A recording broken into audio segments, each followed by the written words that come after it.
You look so good in love. We've got some book boxes to open.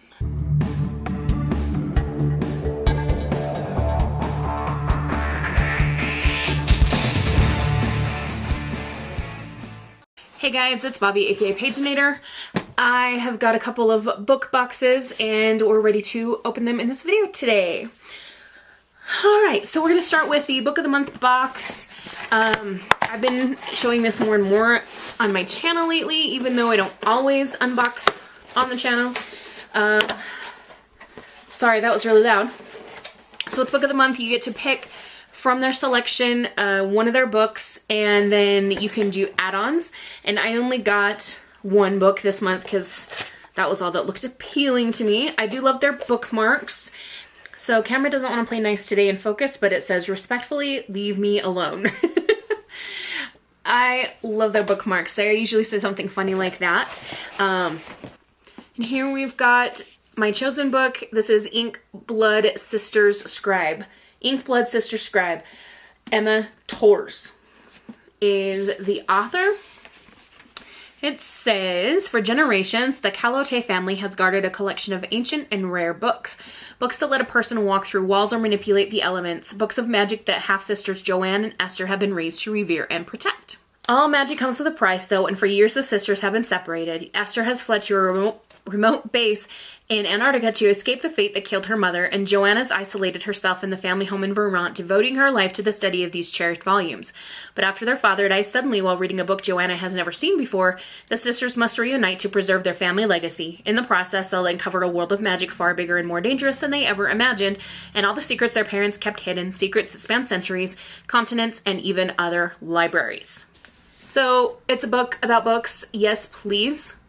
I also have the Fairyloot box, and this one is going to be my last book only, because I did switch back to the book box with goodies. I don't know why exactly I did, but maybe FOMO, I don't know. But anyway, we're switching back.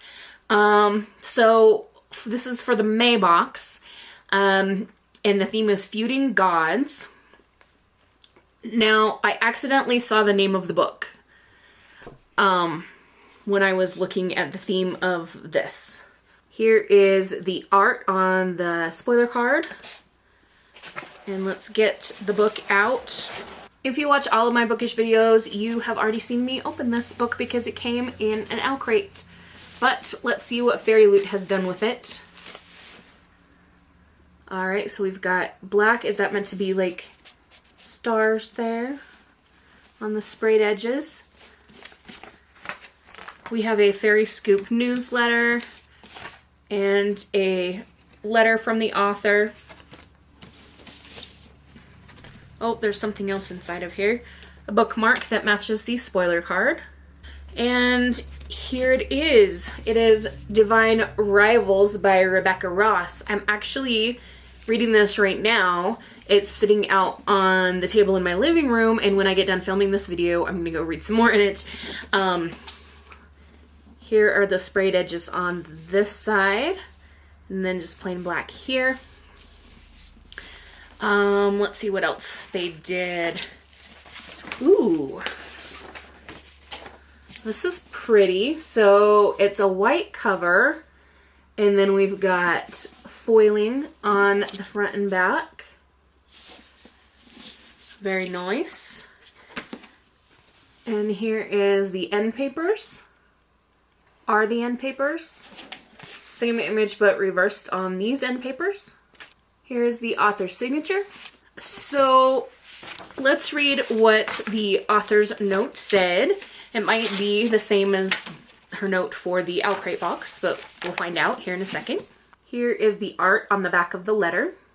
Dear Fairyloot readers, as someone who has a penchant for snail mail and typewriters and whose favorite movie is You've Got Mail, I knew one day I wanted to write a story about two rivals who fall in love through letters. Now it's interesting she says that because as I've been reading the book, I've been thinking, gosh, this is similar to something that happened in You Got Mail, and this is similar to something that happened in that movie. Like, there's definitely similar vibes. Let's see. I just needed to wait for the right characters and setting to find me. In November of 2020, I was writing down ideas in a journal when this line emerged: a girl who writes letters to her missing brother and the boy who reads them. I was intrigued and began to write it out, swiftly finding Iris and Roman. I could see them competing for the same columnist position at the newspaper. I could see them writing letters to each other on their typewriters, forging an unexpected magical connection. Divine Rivals found me when I needed it most, and I'm honored to now share Iris and Roman's story with you as this gorgeous, exclusive Fairyloot edition. Happy reading, love, Rebecca. So it is about Iris and Roman. They are competitors at a newspaper. There is one journalist position, and they're both kind of up for it. They've been working on different things, trying to be chosen by the editor. And they do write letters back and forth to each other. Roman knows that it's Iris that's writing to him. Iris does not know who she's writing to. She thought she was writing letters to her brother, and she didn't know where to send them because her brother's away fighting in the war. And so she just slid them under the closet door, and then they would magically disappear. And so she just kept writing them as a way to like kind of vent her feelings and stuff. And one day she got a reply back that said, "This isn't Forrest," which is the name of her brother. So they just start having this conversation through letters, and they're not entirely sure how it's happening. Like I said, Roman knows that it's Iris that he's writing to. He's figured out through the context of her letters and such that this is who's writing the letters. But she doesn't know that it's Roman that's receiving them because they don't exchange names till quite a while in. And even then, he doesn't give her his actual first name. Roman has some other stuff going on with him as well.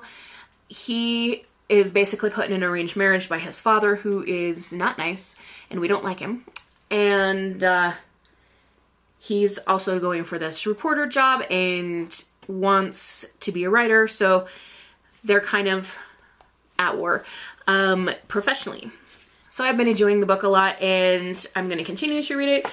I love the Owlcrate edition. I really like this edition too, so if I decide that I want my students to read it, I'm going to be buying a third copy because they're not getting either one of these pretty editions. In the Fairy Scoop, it has an interview with Rebecca Ross, which is kind of cool, and it tells us that the June theme is from the depths, and there's a picture of a mermaid. I'm not gonna read the description of anything else that's gonna be in the box because I don't want to spoil myself. I do have a third box to open, which is this lovely thing here. This is a middle grade book box. This is Once Upon a Book Box Club middle grade edition. I gifted myself a 3-month subscription to this to try it out and see how I like it.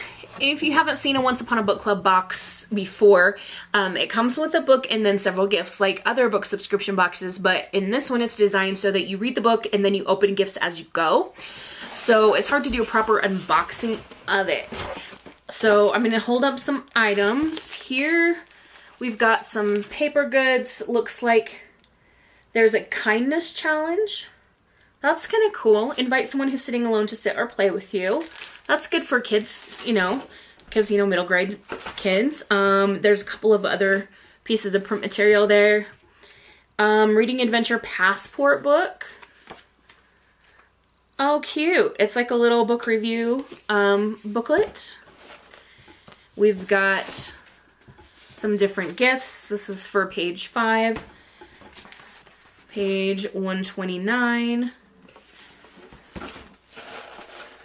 Page 25 for this pouch. And the book is The Wolf of Cape Fen, excuse me. Juliana Brandt. So we've got some kids, we've got a lighthouse, we've got a wolf, crashing waves. Let's read the back. Beware the coming of First Frost. First Frost has touched Cape Fen, and that means Baron Dyer has returned. For as long as anyone can remember, he has haunted the town come winter, striking magical bargains and demanding unjust payment in return. The Serling sisters know better than to bargain lest they find themselves hunted by the Baron's companion, the wolf. And then the wolf attacks Eliza's sister Winnie. They manage to escape, but they know the wolf will be back because the wolf only attacks those who owe Baron Dyer. Winnie would never bargain, so that must mean someone else has struck a deal with Winnie as the price. Eliza embarks on a journey to save her sister, but as she untangles the links between Baron Dyer, the wolf, and her family, she discovers a complicated web of bargains that cross all of Cape Fen. If Eliza can learn the truth, then she might be able to protect her sister, but the truth behind the bargain could put her own life in danger. Okay, that could be really fun. What I might do a vlog as I read this one, similar to what I did the last time I had a Once Upon a Book Club box, where I read the book and then check in and show you what the gifts are and that kind of stuff. I want to see what else these paper goods are, because they don't appear to be a gift that you have to open as you read. Okay, so we've got a sticker that's a book, and I wonder if that goes in your reading passport. I guess you wouldn't have to put it there, but you could. So it's got a space for a title and then 5 stars you could color in. We have bookmark. You are brave and you can face your fears. And then on the back has that kindness challenge that I mentioned. And they have, this is nice, so the kids who get this box, there's a parents chat Facebook group, so parents can reach out to each other and talk about the books, maybe find buddy read buddies for their kids, or, you know, however they want to handle that. I'm reading this more as a fan of middle grade and as a school teacher, a middle school student, so I probably won't be joining the parent Facebook group. They also come with a coloring page, and this one says dream big and create your own story. And then they have this really nice background too that you could color in, so I could use my like alcohol markers or something to color that. Another thing I might do is save it for when school starts again and put it in my giveaway box. And I'm back. I bet you thought the video was over, didn't you? Because I said that last package was gonna be the last one. But I was gonna video edit the video today. And before that, I decided to go to the post office and my Owlcrate box was there. So we're gonna stick in this unboxing as well. All right, let's see what we can see inside. All right, on the card, I see busts, like statues, Roman columns, or are those Greek columns? I never remember the difference. If the fates allow is the theme. Okay, that took a minute, but I think I've got almost all of the crinkly stuff out of the box. They put a lot in there. Okay, we're gonna start with the Treasure Tomes pin. That's pretty.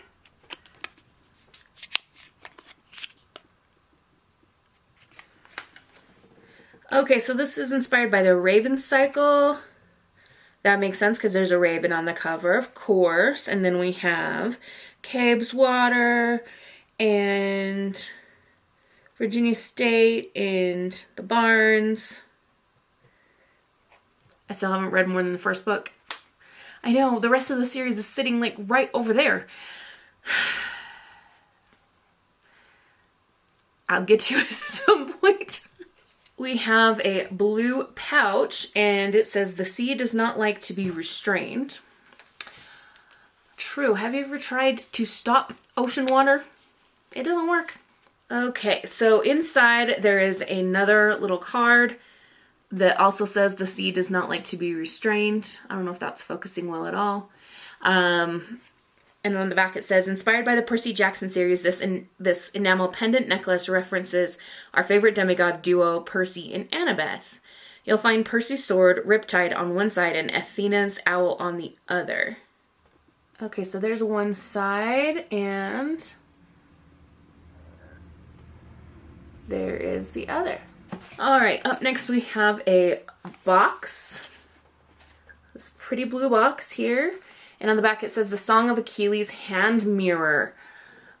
Oh, have you guys read it, The Song of Achilles? Oh, it will rip your heart out. Oh my goodness. All right, let's take a look at this hand mirror. It feels kind of heavy. Oh my gosh.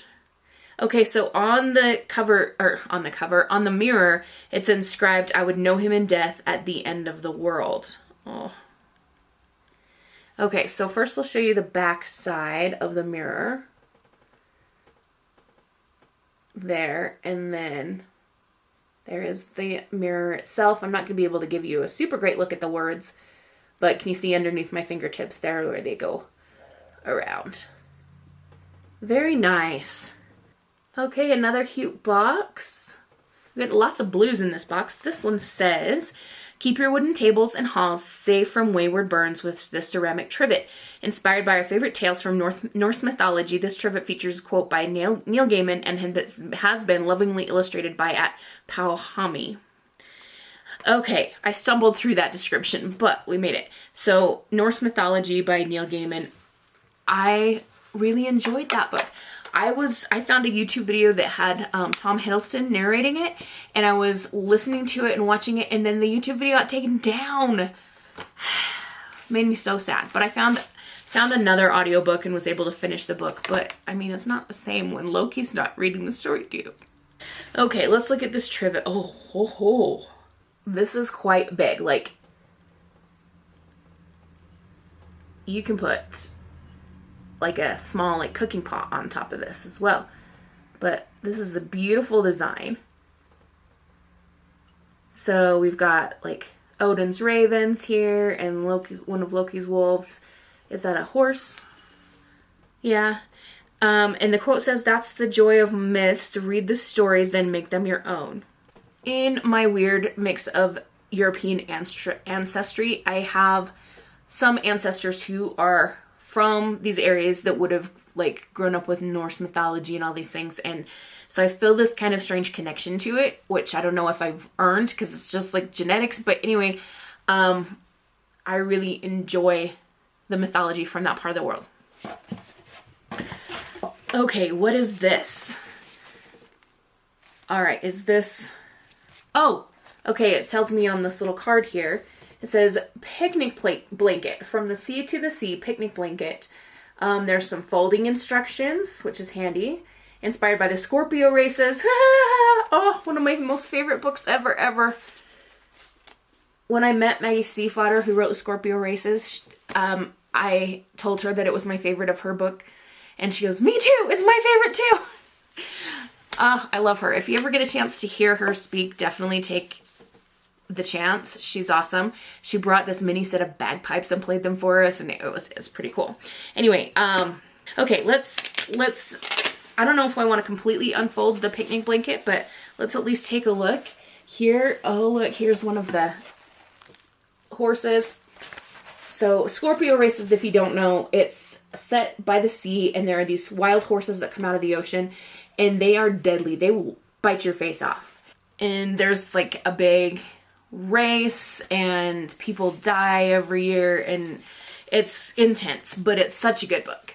But yeah, this is going to be fun. I'm going to take that with me this weekend. I have a family reunion, and picnic blankets come in handy at those kind of things.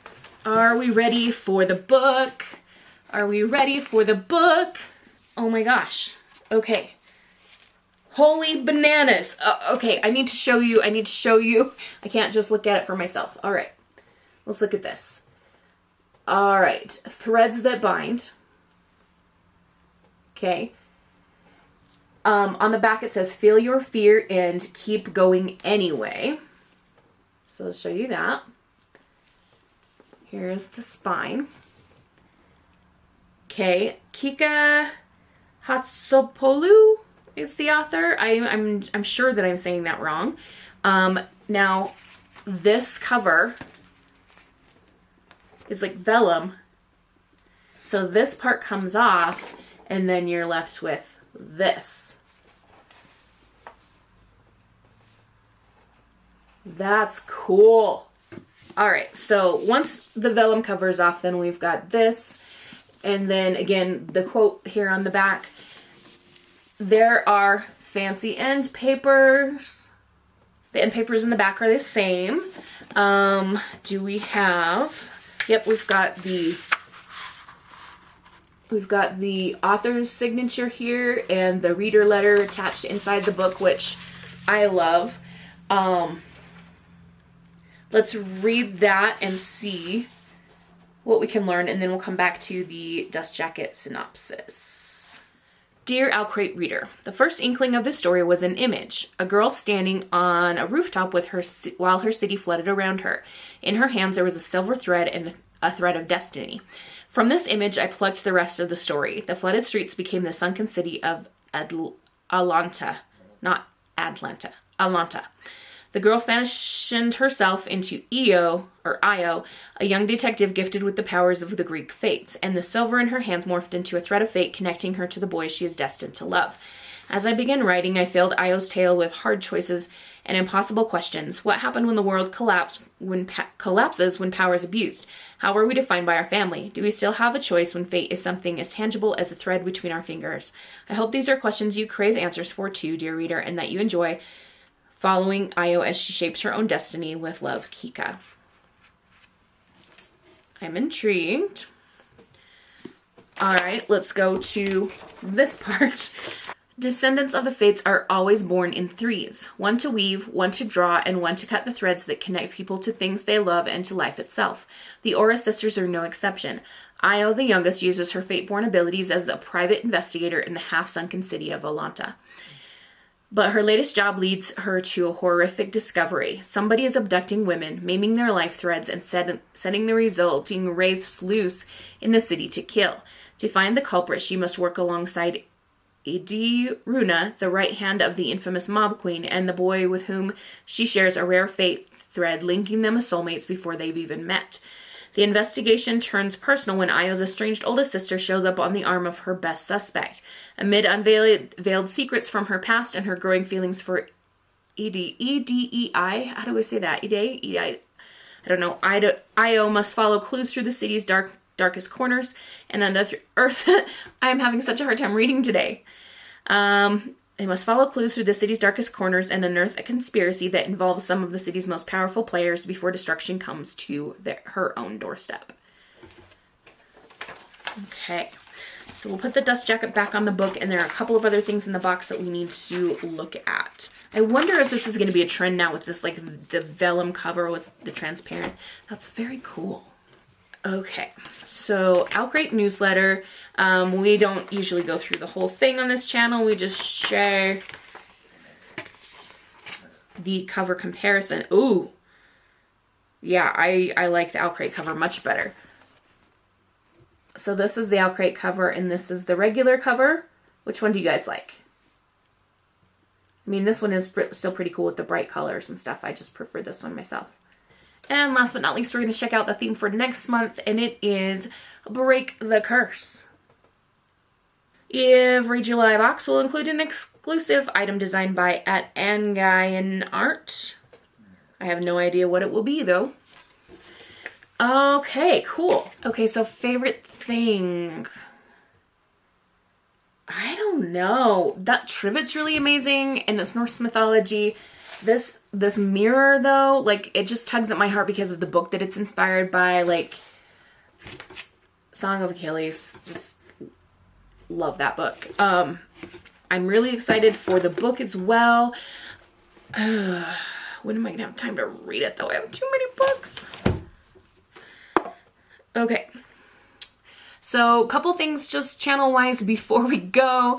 I can't pick an actual favorite thing this time. You guys tell me what your favorite thing is. And so, channel-wise, Sharkathon. We are doing it again this summer. Shark Week is coming up pretty soon. So, in the next few days or so, you can expect an announcement video with the challenge, like the prompts and all that stuff, information that in regards to that kind of thing. Okay? And then also I just wanted to say thank you to all of you for subscribing, for watching, for positive comments. For those of you that are new, thank you for joining this little community where we do bookish stuff and junk journal art. And it's a strange combination, but we're doing it and we're loving it. So we'll see you in the next video. And in the meantime, have a wonderful, magical, and bookish day. Happy reading. Adios.